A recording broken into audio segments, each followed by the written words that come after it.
What's good, YouTube? You know, it's Chico. We're back at it again. I told you I was gonna make a part 2 to my first video. So essentially, this is what I'm doing right now. Here we are. Obviously, you guys know her, Raven, the 2014 Mustang GT. Now, the only thing with this car is I love it. I daily this car. This right here. This is my daily. I got her at 50,000 miles. I've had her for about a year and a half. I'm pushing, I want to say, around 77,000 miles. We could just double check it. But yeah, she's been good. She's never failed me. Oh, very reliable. 5.0s I've never seen to have like a problem. But this pretty much we're gonna go over the car today. We're gonna figure out what we're gonna talk about the future, what's next for her, and some plans I got coming up. So we're inside the car. Obviously, you guys can tell she's gutted. You know, every car guy, every Mustang guy is gonna go through the NA phase. NA phase. That's where I'm at right now. I'm fully NA, so I had to gut it, you know, cut some weight. But here she is. Let's see. I am pushing 76,982 miles. So not bad for a 2014. This is how she looks. You know, got a nice little shifter. You know, she's gutted all around. You know, we're obviously Mexican over here, so, you know, viva la raza, you know. But pretty much, we're just gonna go over the car right now. So let me pop the hood for you guys so you guys can see. And then, let's close up. All right, so let's go see what's under the hood of the car. Don't be surprised, there's nothing really much done to the car. It looks 100% stock. It's a little tricky. All right, here you go.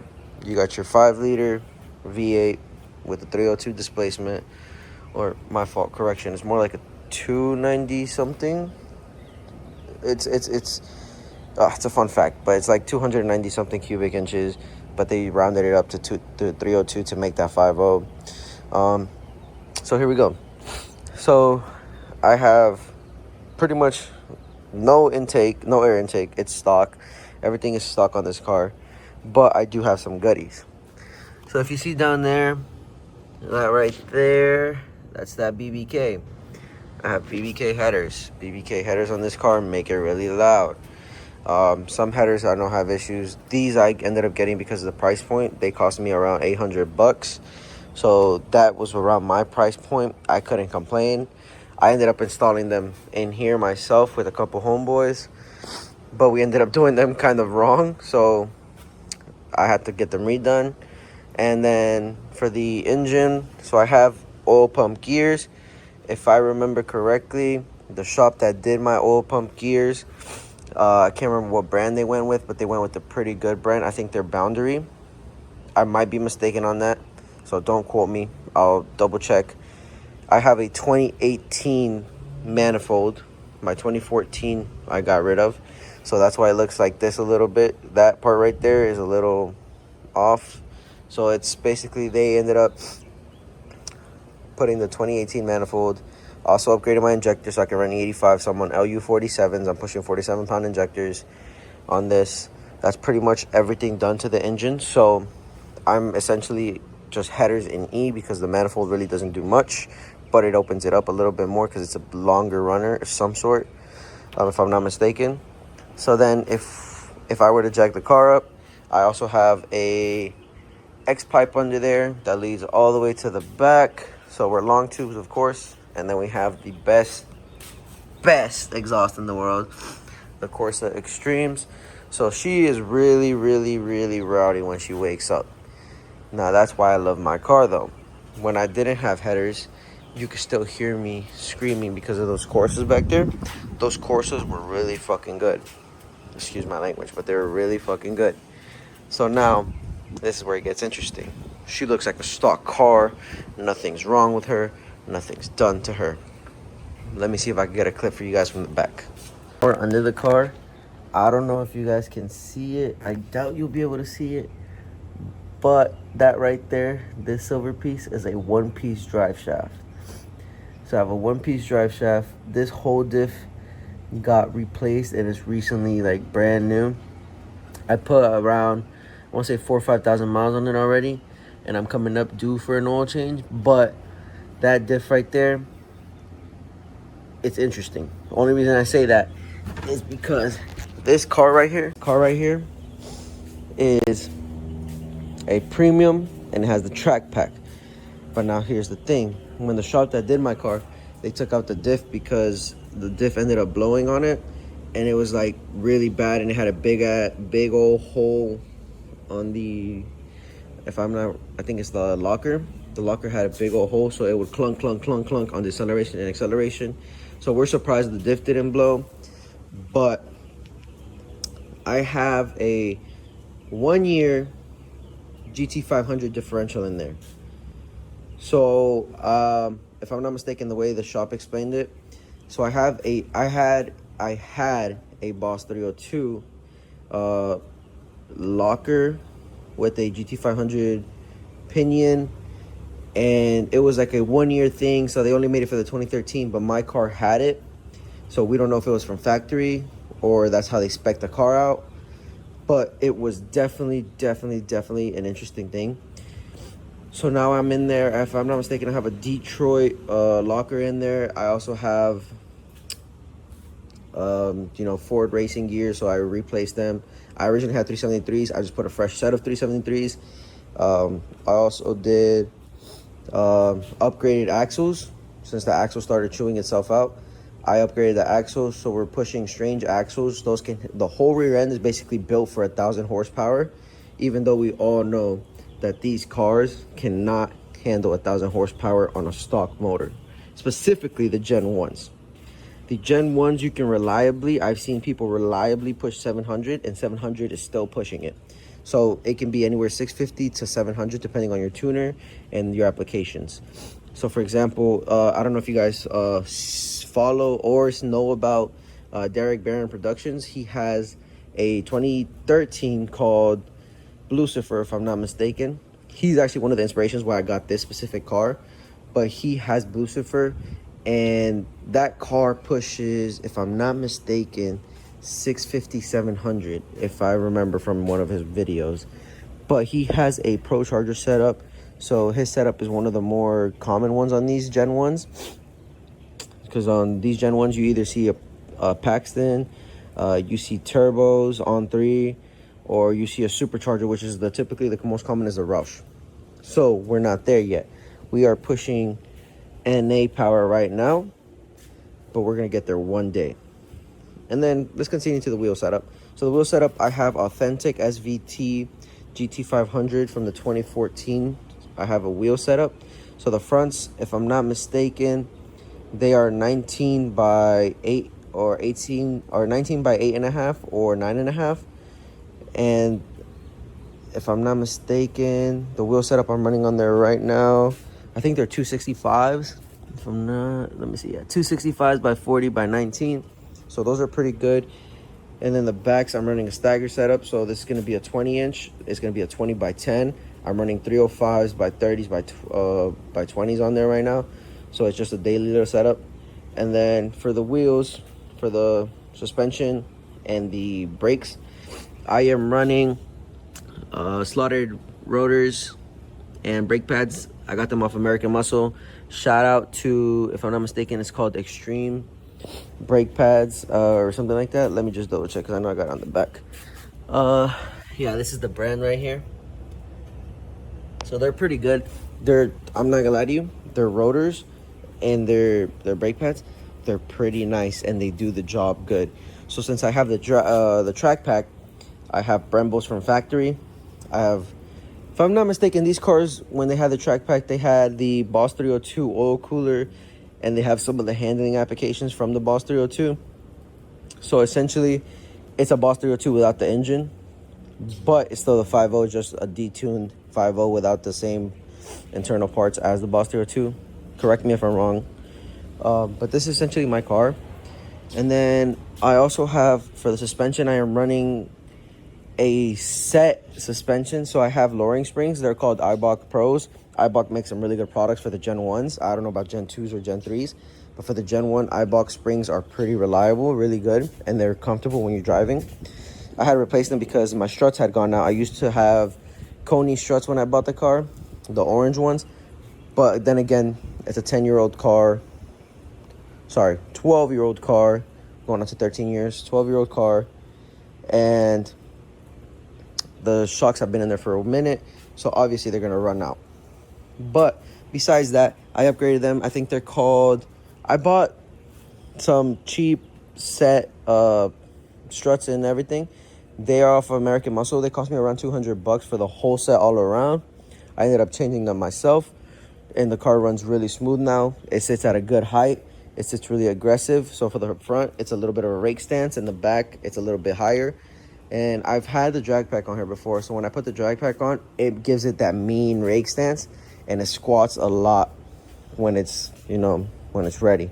Now, I have been seeing some people, when they do these cars, they put panhard bars and like the ones that go across the brace of the axles and stuff like that. I've been looking into that. My next suspension upgrade would be a UPR set for the whole rear end. That way we can start doing digs with the car. That's the whole reason I got the drag pack. Yes, I know people say Mustangs spin out. Yes, I know it's all this. But like I tell everybody, it's not always about the car. Anybody can drive this. Anybody can drive this. You just got to be experienced. You have to be experienced when it comes to these cars. Only reason I say that is that these cars, they're monsters. Everybody says, oh, 400 horsepower isn't nothing, 300 horsepower isn't nothing. These cars from the factory, you got to remember, it's a V8 with a bunch of torque. And if I'm not mistaken, from factory, according to the internet, these come with 420 from the factory, but they push around 4 something in torque. You got to think about that. The correlation between the horsepower to the torque, if it's on the same hundreds, so 400, that is a mean son of a bitch. Respectfully, that is mean. So now here's the thing. Everybody says, oh, it's a little bit more different and stuff like that when you're on E85, or, you know, it's always the car. It's not the car, it's the driver. Reason being, you can check with my homeboys, you can check with Drew, you can check with official Chris, Jo. I can drive this. I know how to drive a Mustang.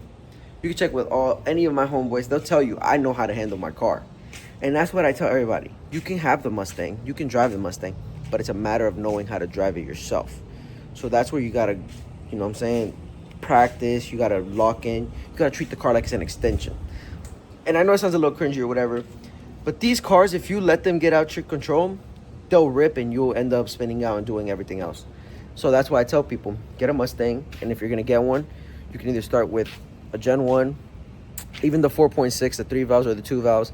You got to learn how to drive the car, because I know on the newer ones, I think they have independent rear suspension. If I'm not mistaken, this is a solid axle car. I might be wrong, but if I'm not, this is a solid axle car. S550s are IRS, so independent rear suspension. So those lose control more than anything, if I'm not mistaken, or it's the opposite. One of the two. Somebody correct me down below. But I've had this 5.0. I've also had a 95 5.0. My old small block Ford 302. I've had that car. So it's funny because when I bought that 5.0 back then, the gentleman I was buying it from had picked up one of these. Exact color, exact spec, exact everything. Except his was a California special. And it was a really sweet car. And I told him, I was like, fun fact, the reason I'm starting with this 5.0, I'm going to work my way to that 5.0. And who knew, you know what I'm saying? A year later, a year and a half later, I was going to have my own 5.0 and this gem and the spec that I wanted. But yeah, guys, that's pretty much it. That's all done to the car.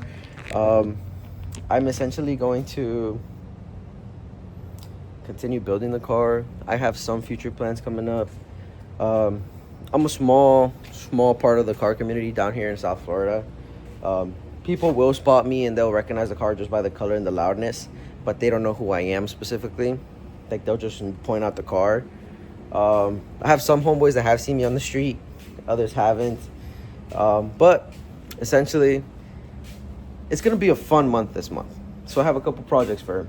I'm thinking about ordering her a wicker bill, because from what I've seen, This spoiler resembles the GT500 spoiler a lot, but it's not. Because the GT500 spoiler is a little bit longer. This is a factory spoiler, by the way. So for this spoiler, I have a camera built into it from the factory, and it goes into my mirror, my rear view mirror at the top. I'm gonna be buying a wicker bill for her. Because everybody does GT500 spoiler, everybody does California spoiler, everybody just takes it off and replaces it with a different aftermarket spoiler. This spoiler I haven't seen on any OEM 2014, 2013 car that I've seen anywhere. Whether it's a 5.0 or a V6, I haven't seen that spoiler. So I'm gonna keep that spoiler and be a little bit different. Yes, the GT500 spoiler is pretty cool, it's pretty clean, but nobody has this spoiler. On top of that, I also have a hood for her. I ended up buying a cowl hood. It was a fiberglass cowl hood. I bought it for $100 and something bucks, $180. I took a trip to Port St. Lucie. It was like an hour and a half away. So I took a trip to Port St. Lucie. With no hood, I was like at 10 o'clock at night. I ended up picking up the hood. I was back here by 1 in the morning. The hood was on the car. The only problem I have with that car, with that hood, it's 4 inches. 4 inches might be a little too much. But it wouldn't be bad on the car. So I'm working on that. It's in the garage. I'm gonna start sanding it down when I'm done recording this video. Gonna start sanding it down. Gonna start getting it prepped because I have a date in mind. October 26th. October 26th. Reason I say October 26th, all my followers on Instagram, TikTok, and YouTube know I am hosting a barbecue for the car community. And when I say car community, it's usually it's going to be a couple of us homeboys that don't like the stupidity when we go to car meets, whether it's revving, dirt bikes, the stupid illegal shit. That's essentially what it is. So it's going to be just a bunch of guys. We're all going to chip in a couple of bucks. We're going to go to the barbecue, and we are going to end up at a park. We're going to, just chill out, hang out for the day, like a normal, like, party almost. That's essentially what it is. So that's going to be fun. So that's what I want to get that date done for. That date is October 26th on a Sunday. I have the location. I have the idea of everything, how everything's going to happen. It's going to be between the Broward community that I have down here and the West Palm Beach community. So we're probably going to host something in between or somewhere in one of the areas. But I have an idea already of how it's going. So that's going to be fun. But besides that, this is going to sum up the video. Oh, I forgot one thing. I do have a full set of drag packs. I have VMS drag packs.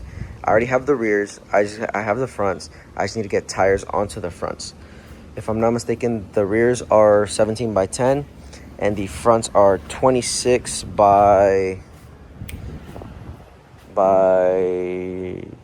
something by 8 or something like that. It's a really skinny, wheel size. But that's going to be pretty much the end of the video. I appreciate y'all joining and tuning in. This is just a quick little video. The next video that you guys are going to see is either going to be me working on the hood or me updating you guys on something else.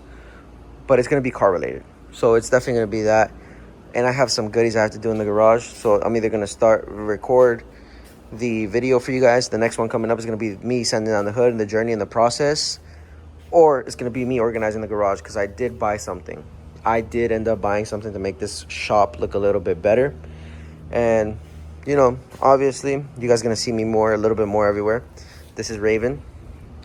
Raven is here to stay. I will never sell this car. She is my pride and joy. I ended up working too hard and bought her cash. So, this is my baby. But, once again, I appreciate y'all tuning. Just stick around, subscribe, comment, like, whatever you guys think. I'm always, open to criticism, what I can do better, what I can do better. That's pretty much it. Like I said before, I appreciate y'all. Just subscribe, drop a like, comment, whatever you're thinking, whether I can improve. I always appreciate feedback, whether negative or positive. But yeah, man, just stay tuned. She's going to be changed within a month. She's going to be looking even more aggressive. It's Chico. Y'all boys have a good day.